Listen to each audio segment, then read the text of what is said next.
Hi guys, welcome to my YouTube channel. मेरा नाम है नमित जोशी एंड कैसे हैं आप सब लोग। आज की इस वीडियो में हम लोग डिस्कस करने वाले हैं 5 ऐसे पॉइंट जिसकी वजह से आपको टाटा पंच खरीदनी चाहिए और 5 ऐसे पॉइंट जिनकी वजह से आपको टाटा पंच को नहीं परचेज करना चाहिए या फिर इसकी कुछ कमियां। तो इसी के ऊपर आज की वीडियो होने वाली है। बहुत ज़्यादा हेल्पफुल हो जाएगी उन लोगों के लिए जो परचेज करने का प्लान बना रहे हैं, क्योंकि ये मेरी खुद की कार है तो मैं एज अ यूज़र आपको ये चीज़ें बता सकता हूँ जो शायद आपको एज अ सेल्समैन कोई ना बता पाए। ठीक है, तो 5 ऐसे पॉइंट जिसके लिए मुझे लगता है गाड़ी बहुत अच्छी है और 5 ऐसे पॉइंट जिसकी वजह से मुझे लगता है कि यार ये चीज़ें इसमें कमी रह गई। सबसे पहले मैं आपको बता देता हूँ कि वेरिएंट कौन सा है। ये वेरिएंट है Tata Punch accomplished diesel, second top model है ये। इसमें एलॉय से लेकर डीआरएल से लेकर क्रूज कंट्रोल सब कुछ मिल जाता है। फीचर्स की गाड़ी में कोई कमी नहीं है। सो वेरिएंट मैंने आपको बता दिया, फटाफट वीडियो को स्टार्ट करते हैं। सो जैसा कि आप लोग जानते हैं, टाटा पंच टाटा की one of the highest selling cars में से एक हो चुकी है, जिसने 10 महीने में ही 1 लाख का जो बैरियर है वो क्रॉस कर दिया था। 1 लाख यूनिट का जो बैरियर है वो क्रॉस कर दिया था और it's a very successful product, no doubt. बहुत अच्छी गाड़ी है तो सक्सेसफुल होना बनता भी है इसका। और अच्छी चीज़ है कि लोग जो देसी कार हैं उसको ज़्यादा पसंद कर रहे हैं कंपैरेटिवली विदेशी कार के। So it's a good thing that we have started trust, मतलब we have started to trust our own brand. और टाटा तो ऑलवेज इंडिया को ही है, टाटा तो है ही इंडिया की शान। सो देखो, 5 में पहले आपको मैं ये वेरिएंट बता देता हूँ कौन सा। ये वेरिएंट है अकम्प्लिस डेजल और इस वेरिएंट को आपको ऑन रोड प्राइस जो मेरे को पड़ी थी 8,80,000 रुपये की ऑन रोड पड़ी थी। इसमें जो फीचर्स मिलते हैं वो मैं आपको बता देता हूँ क्यों मेरे अकॉर्डिंग आपको टाटा पंच और यही वेरिएंट लेना चाहिए when it comes to value for money. ठीक, वैल्यू फॉर मनी से दूसरा भी है, बट अगर आप थोड़ी फीचर रिच कार चाहिए तो आपको इस वेरिएंट पर आना पड़ेगा। ठीक है, सबसे पहला रीज़न क्यों टाटा पंच को जो खास बनाता है, अकम्प्लिस डजल की बात नहीं कर रहा हूँ अभी, मैं इस गाड़ी की बात कर रहा हूँ। नंबर 1 इस गाड़ी की सेफ्टी। ये गाड़ी 5 स्टार रेटेड सेफ्टी कार है जो आपको 5,90,000 की जो स्टार्टिंग प्राइस है उस पर ये इकलौती ऐसी गाड़ी है जो आपको 5 स्टार की रेटिंग देगी, और एडल्ट और चाइल्ड सेफ्टी दोनों में ही। सो यस, टाटा पंच की एक बहुत बड़ी यूएसपी जो लोग बोलते हैं भाई सेफ्टी से कुछ नहीं होता, सेफ्टी से कुछ नहीं होता, सेफ्टी से ही सब कुछ होता है। इंसान है तो 50 और गाड़ियाँ खरीद लोगे, इंसान नहीं है तो फिर बाद में रियलाइज़ होता है कि यार थोड़ा सा मेहनत अगर थोड़ा सा ध्यान दे के सेफ कार ले ली थी तो, क्योंकि कार दोबारा जुड़ जाएगी यार। आप किसी भी एक्सीडेंट में लगेगी, गाड़ी बन जाती है, ऐसी बड़ी बात नहीं है। बट इंसान के किसी भी को ज़्यादा नुकसान हो गया तो वो बहुत लंबा और भारी पड़ता है। सो यह सेफ्टी की गाड़ी में बहुत होना ज़रूरी है। एंड ये गाड़ी उसमें बिल्कुल बादशाहत पे घूमती है और इसके पास 5 स्टार की सेफ्टी रेटिंग है। So yes, one of the reason to purchase this car. Second reason जो इस गाड़ी का होगा परचेज करने का वो होगा इसका लुक। जैसा कि आप जानते हैं, टाटा पंच डिज़ाइन और लुक लैंग्वेज में इस प्राइस में इकलौती ऐसी गाड़ी है जो बहुत ही ज़्यादा मस्कुलैरिटी आपको गाड़ी को देती है, चाहे आप आगे से लें और पीछे से लें। ठीक है, और थोड़ी सी और एसेसरी लगा दो तो बिल्कुल ही तगड़ी रोड प्रेजेंस से गाड़ी देती है। नोड कोई पहचानेगा ही नहीं कि ये गाड़ी एक माइक्रो एसयूवी सेगमेंट में आती है, बिकॉज लेंथ वाइज भी अच्छी है। ठीक है, और चौड़ाई तो इस गाड़ी की बहुत ज़्यादा ही है। सो ऐसे कोई प्रॉब्लम वाली बात नहीं है। नो डाउट गाड़ी की डिज़ाइन एंड लुक्स भी बहुत ज़्यादा अच्छे हैं। That adds to one of the reason why Tata Punch is good choice when it comes to budget segment या फिर हायर सेगमेंट्स में भी। तीसरा बड़ा रीज़न क्यों मैं टाटा पंच को पसंद करता हूँ या फिर एक रीज़न मानता हूँ परचेज करने का, वो है इस गाड़ी का राइड डायनामिक्स एंड सस्पेंशंस।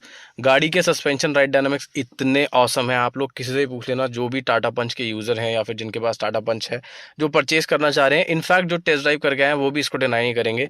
गाड़ी के सस्पेंशन एक नंबर है, छोटे मोटे बम से बहुत आराम से ले लेती है। और तो आपको खास जो अंदर शॉक आना चाहिए ड्राइवर तक वो पहुँचता ही नहीं है। ठीक है, और गाड़ी बाकायदा बहुत अच्छा खासा परफॉर्म करती है और आपको कोई भी ऐसा मतलब इशू नहीं दिखा देता जो सस्पेंशन के पॉइंट ऑफ व्यू से होना चाहिए, और स्पेसिफिकली एक ऐसी गाड़ी में जो एक माइक्रो एसयूवी के सेगमेंट में आती है। सो ये हो गया सस्पेंशन। राइड डायनेमिक्स में बात करूँ तो गाड़ी का चाहे अंडर थाई सपोर्ट ले लो, गाड़ी से विजिबिलिटी दे लो। अगर आप देखो तो मैंने आपको कैमरे को बिल्कुल उस हाइट पे कर दिया है जहाँ से एक ड्राइवर बैठता है, और आप देखो इसी में ही बोनेट विजिबल हो रहा है, तो आप भी समझ सकते हैं कि जो इसकी राइड एंड फील है वो कितनी अच्छी होगी, चाहे सीट हाइट एडजस्टमेंट हो या ना हो। मैं खाली राइड डायनेमिक्स की बात कर रहा हूँ। सो ये भी एक दोनों चीज़ें बहुत ऐड करती हैं इस गाड़ी को परचेज़ करने में। इसके बाद एक रीज़न और मैं आप लोगों को बताऊं तो वो होगा गाड़ी का प्राइस। टाटा पंच 5,90,000 से स्टार्ट हो जाती है। सो यहाँ पर आपको एक सेफेस्ट कार, एक माइक्रो एसयूवी, दोनों का ये काम करके देती है।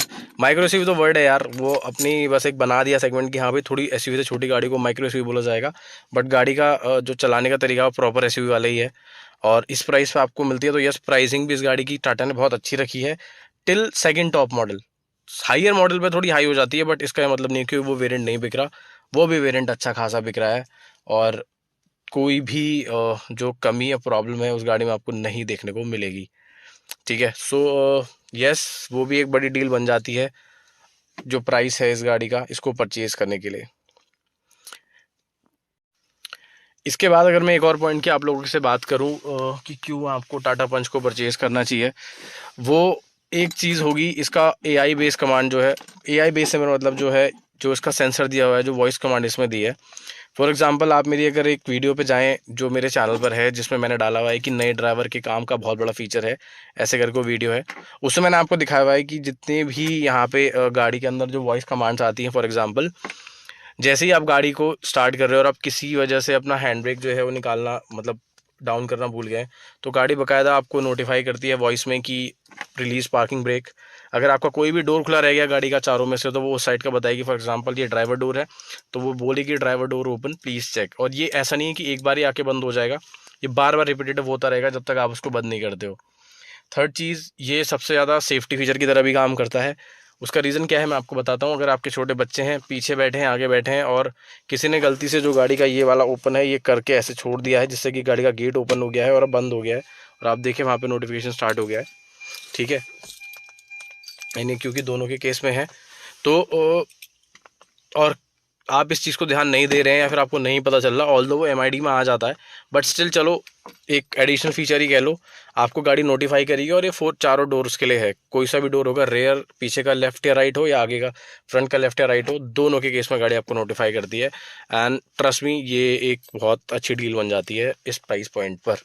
ठीक है, सो यस, ये एक बहुत ज़्यादा और कब से कम बात करे जाने वाला फीचर है, I don't know why, but ये एक बहुत अच्छी चीज़ है जो टाटा वालों ने दी है। एंड थैंक्स टू दिस, ये एज अ न्यू ड्राइवर मेरे भी बहुत काम आया है। मैं ही जानता हूँ, जब मैं गाड़ी सीख रहा था मैं कितनी बार हैंड ब्रेक रिलीज़ नहीं करता था, कोई ड्रोर ओपन रह जाता था। ठीक है, तो ये चीज़ें होती रहती हैं कॉमनली, आप जब सीखते हो तो 4-5 मिस्टेक्स ऐसी हैं जो आती रहती हैं, एंड दैट हेल्प्स, ये फीचर उसमें हेल्प करता है। So yes, it's again a good feature to be in a car and a reason to purchase a car. देखिए, नेगेटिव्स में मैंने बोल तो दिए 5 पॉइंट्स हैं, बट जितने इसके पॉजिटिव्स हैं वो कंपैरेटिवली नेगेटिव से बहुत ऊपर है। सो कुछ चीज़ें हैं जो हर प्रोडक्ट में कमियां होती हैं, हर प्रोडक्ट एक परफेक्ट प्रोडक्ट नहीं होता। सो इसमें देखो, सबसे बड़ा जो इसका रीज़न है कि लोग थोड़ा सा इसको डिनाई करते हैं, इसका हायर जो मॉडल है, क्योंकि ज़्यादातर लोगों की चॉइस होती है कंपनी फिटेड जो आइटम हो वो लें, और ज़्यादातर फीचर्स जो आते हैं वो टॉप मॉडल में और सेकंड टॉप मॉडल्स में आते हैं। और इस प्राइस में सेकंड टॉप मॉडल फिर भी ठीक है, लेकिन टॉप मॉडल चला जाता है 9 के पार। और इस टाइम मार्केट में बहुत सारी गाड़ी आ गई हैं, ब्रेजा ले लो, वेन्यू ले लो, नेक्सॉन को खुद ले लो जहाँ पे टर्बो इंजन मिल जाता है। ठीक है, तो थोड़ा सा प्राइसिंग के मामले में जो उसका हायर मॉडल है वो थोड़ा ज़्यादा है। अब ये चिंता की बात उन लोगों के लिए है जिनका जो हायर मॉडल पे जाना चाहते हैं, लेकिन अगर आप एडवेंचर या एकम्प्लिश तक जाना चाहते हैं तो मुझे नहीं लगता कि प्राइसिंग की कोई प्रॉब्लम है। 8-8.5 लाख तक की गाड़ी परफेक्टली है, और ये इकलौती ऐसी गाड़ी है जो आपको 8 से 8.5 लाख के बीच में ऑन रोड के, मैं बता रहा हूँ, एक गाजियाबाद में आपको क्रूज़ कंट्रोल का फीचर दे दे। तो ये एक इसका बहुत बड़ा पॉजिटिव भी है। एंड अगर मैं नेगेटिव में बोलूँ तो थोड़ा सा एक नेगेटिव्स ये हैं कि भाई ठीक है, जो प्राइसिंग है गाड़ी की वो थोड़ी ज़्यादा कर दी टॉप मॉडल कंपैरिजन में, ये एक नेगेटिव मुझे इस गाड़ी में लगता है। इसके बाद अगर मैं आपको दूसरा नेगेटिव बताऊं तो वो है जो पीछे का शीशा आप देख रहे हैं उसमें एक वाइपर की कमी का होना। अब मैं इस चीज़ को नेगेटिव के पॉइंट पे क्यों लेता हूँ, मैं हर बार वीडियो में ये बात बोलता हूँ, मैं इस चीज़ को समझ रहा हूँ कि बेस मॉडल में और उसके ऊपर वाले मॉडल में नहीं मिलता, विच इज़ फाइन, बट ये सेकंड टॉप मॉडल है इसका गाड़ी का, और क्या कहते हैं, इसके बाद सीधा क्रिएटिव आता है। तो क्रिएटिव में तो पीछे का वाइपर है जो कि ज़रूरी भी है, और सेकंड टॉप मॉडल में से वो क्यों मिस कर दिया गया, तो मुझे ये थोड़ी सी चीज़ खलती है। और दोस्तों, अगर आप में से किसी के पास भी यही अकम्प्लिश का वेरिएंट है तो आप मेरे से रिलेट कर पा रहे होगे कि जो प्राइस हमने दी है 8.5 लाख रुपए, 8 लाख, चलो मैं डेजल की बात करता हूँ, 8,70,000 80,000 रुपये तब जब मैंने परचेस करी थी, अब तो ये 9 लाख के करीब पहुंच चुकी है। ठीक है, उसमें भी यार एक पीछे का वाइपर की कमी होना आप समझ सकते हो, और गिवन द फैक्ट कि गाड़ी का सेकंड टॉप मॉडल है तो डेफिनेटली अगर एक चीज़ है जो मुझे बड़ी खलती है, बिकॉज बैक वाइपर्स, अभी सर्दी का मौसम चल रहा है, आप देख रहे हो कितना फॉग हो रहा है, सबसे ज़्यादा इस टाइम पे ही काम आते हैं, बारिश में काम आते हैं। तो यस, एक और नेगेटिव इस गाड़ी का मेरे को जो लगता है वो है कि एटलीस्ट सेकंड टॉप मॉडल्स में इन लोगों को वाइपर देने चाहिए थे। अब मैं अगर तीसरी चीज़ आपको बोलूँ, देखो ये नेगेटिव किसी के लिए हो सकता है, but personal point of view मेरे नहीं है, वो है इसका इंजन।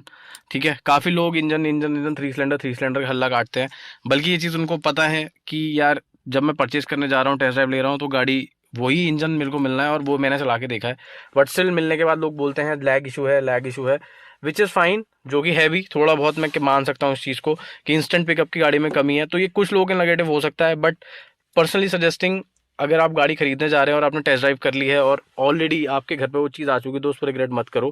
बेटर है कि पहले ही गाड़ी को टेस्ट ड्राइव कर लो। अगर तुम्हें नहीं समझ आ रहा, तुम्हें लगता है इंजन पिकअप तुम्हारे लिए बहुत ज़्यादा मैटर करता है और इस गाड़ी में वो कम है, तो बेटर इसको परचेज ना करें, फिर किसी और गाड़ी पे जाएं। बट परचेज करने के बाद उसके ऊपर कंप्लेन करना, I don't think is a problem, I don't think itself is a problem. So यही चीज़ है।